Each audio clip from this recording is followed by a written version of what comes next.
Hey everyone, it's Ben Hardy here, and in today's we'll be comparing the Toyota Sequoia to the LX. Believe it or not, this is actually one of the most common comparisons that people make because, well, these are both Toyota SUVs and they're both had with a hybrid powertrain now and a third row. So let's find out which one is the best. Before getting this video, I want to give a huge shout out and thank you to the Large Miller Toyota here in Murray for giving me some time with this Sequoia. I'll include a link to their website in the description down below. Also include a link to my car buying guide. Let's get into it.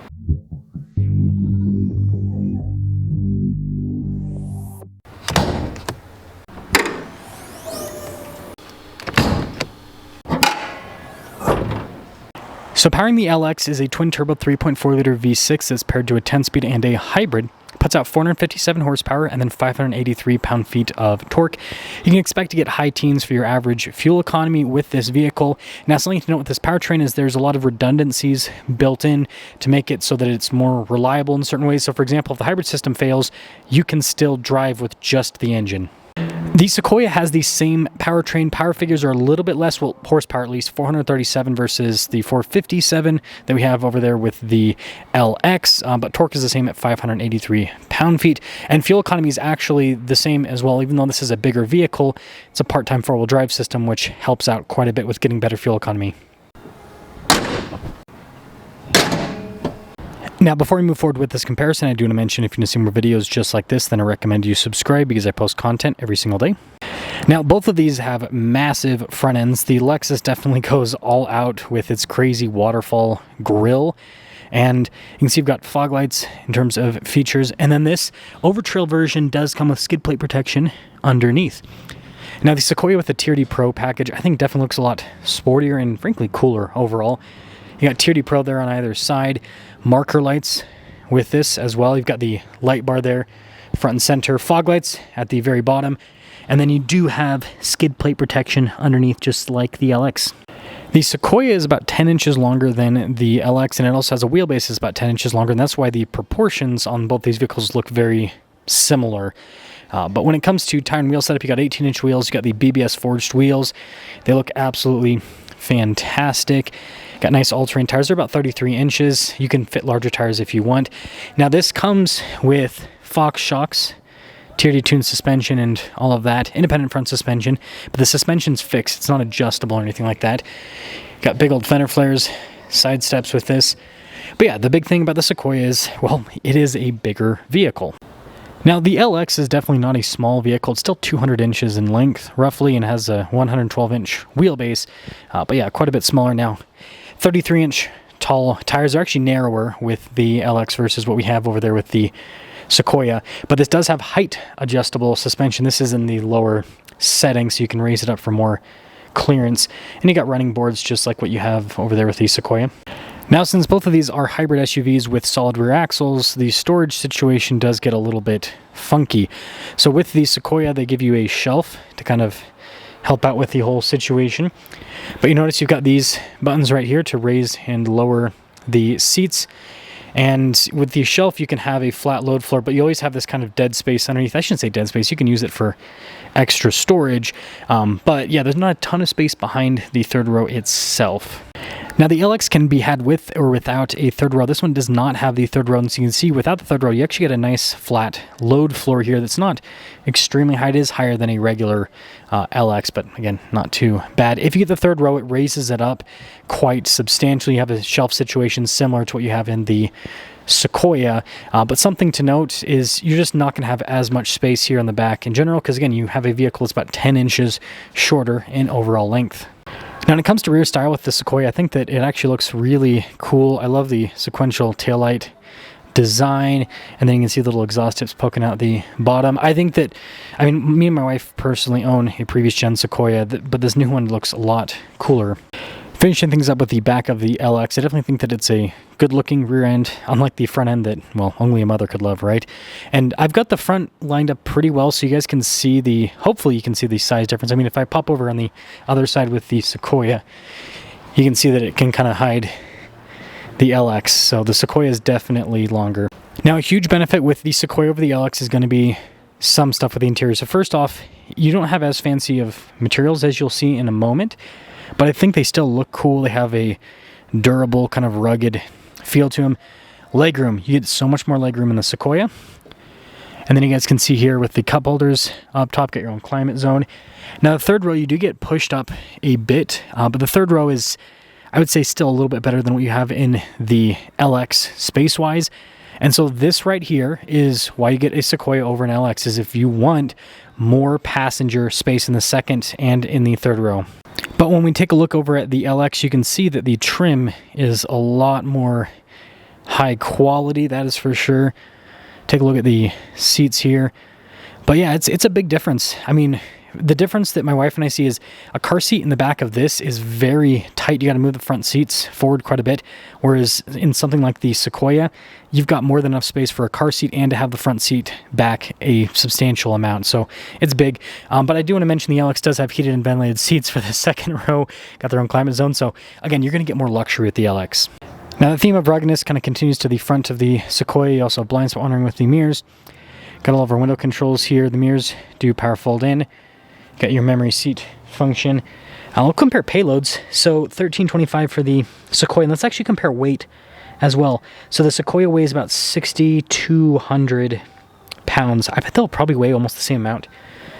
But yeah, really cool with the front seats. Tier D Pro there. Heated steering wheel. You can see the Tier D light bar. Not really going to spend too much time on the UI because it's the same on both of them. They both have Toyota's newest system. So full digital gauge cluster, big infotainment system with a 360 camera.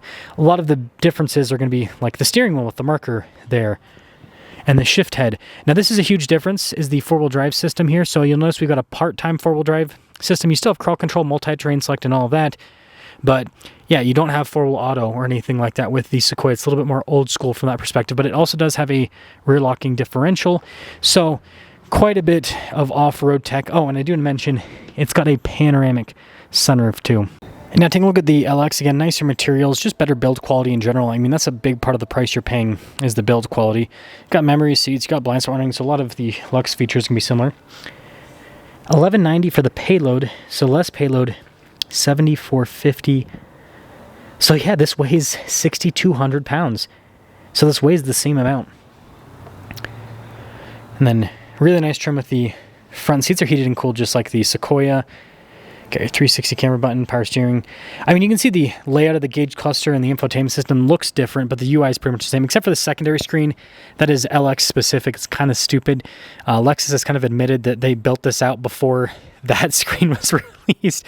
Yeah, it's a funny situation. But yeah, I mean, if you look at the dash, there's like no plastics and everything. I mean, there's a little bit of plastic throughout the interior, but I mean, it's just a lot more upscale. The center console, for example, is a refrigerator that you don't get in the Sequoia. Now, height adjustable suspension, like I said earlier.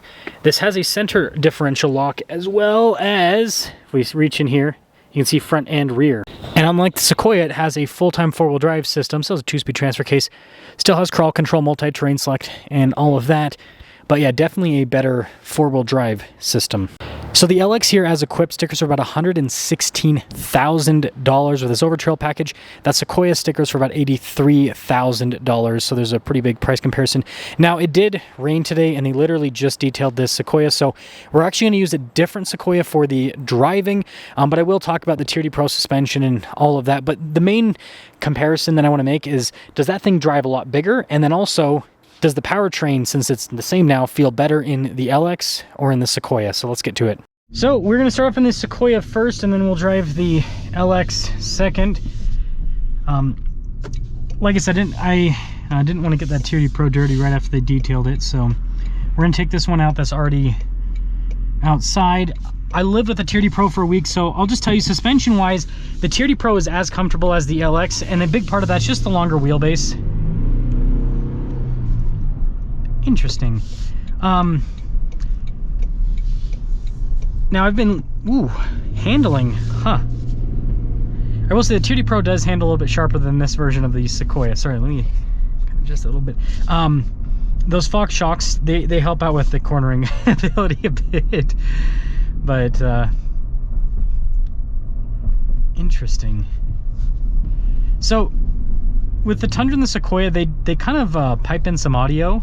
And so the engine sounds like beefier in the Tundra and the Sequoia because of the piped in audio, but in reality it's the same exact powertrain. I will say, I think the Sequoia looks better than the LX, just objectively.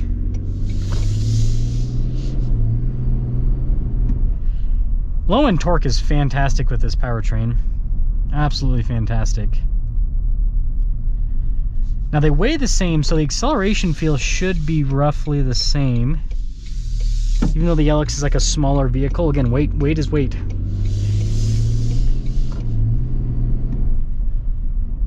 Yeah, the torque is impressive.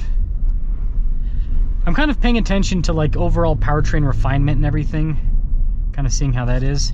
Man, the LX wouldn't actually be bad if they piped in the audio into that one too. I know that people want a more quiet experience with the LX, but the piped in audio doesn't sound bad. Again, it makes the car sound kind of beefier. So it's like no complaints on that. Yeah, and again, the suspension comfort's great with the long wheelbase. And that's kind of the game you got to play as a car maker, right? Is you can make shocks and springs really comfortable, but then if you have a really short wheelbase, well, you hit a bump and then you hit it again shortly after, and that means that not necessarily the most comfortable.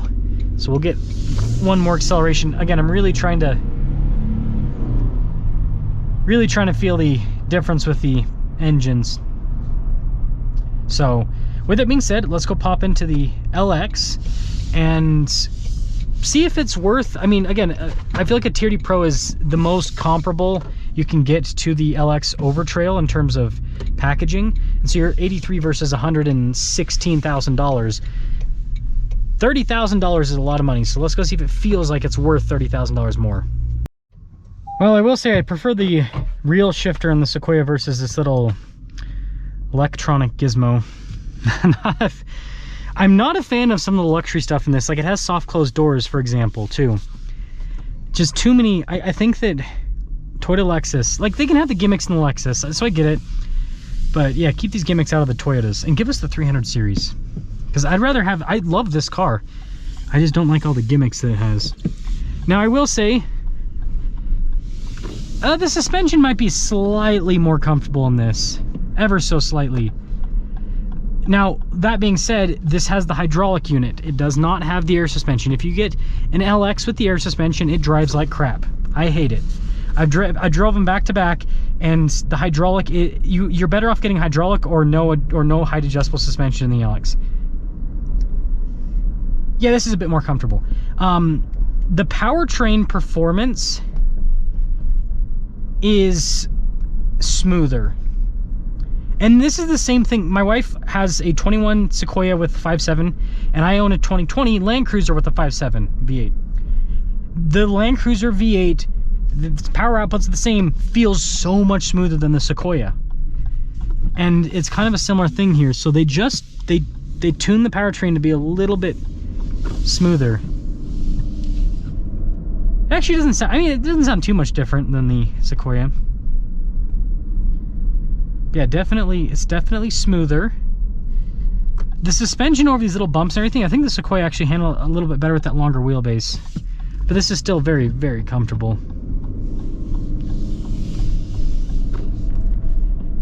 Yeah, definitely, it actually feels like, yeah, it's got a little bit more power. It's not like a night and day difference, but when you're driving back to back, it's perceptible. Man, so I love the new Sequoia. Part of it's, I think the value is pretty darn good, because you're getting a big full-size SUV with a third row, with the Tier D Pro, so off-road capable, and you look at Toyota's other SUVs, and it's like a Land Cruiser First Edition is almost as expensive as a Tier D Pro Sequoia. Lexus GX 550 Overtrail with options is as expensive, and this is way more expensive. And so it's like the Sequoia value-wise actually is a very strong proposition, and I think it looks, out of all of the vehicles, and I own a 250 Land Cruiser long-term test on the channel, I think the Sequoia looks the best.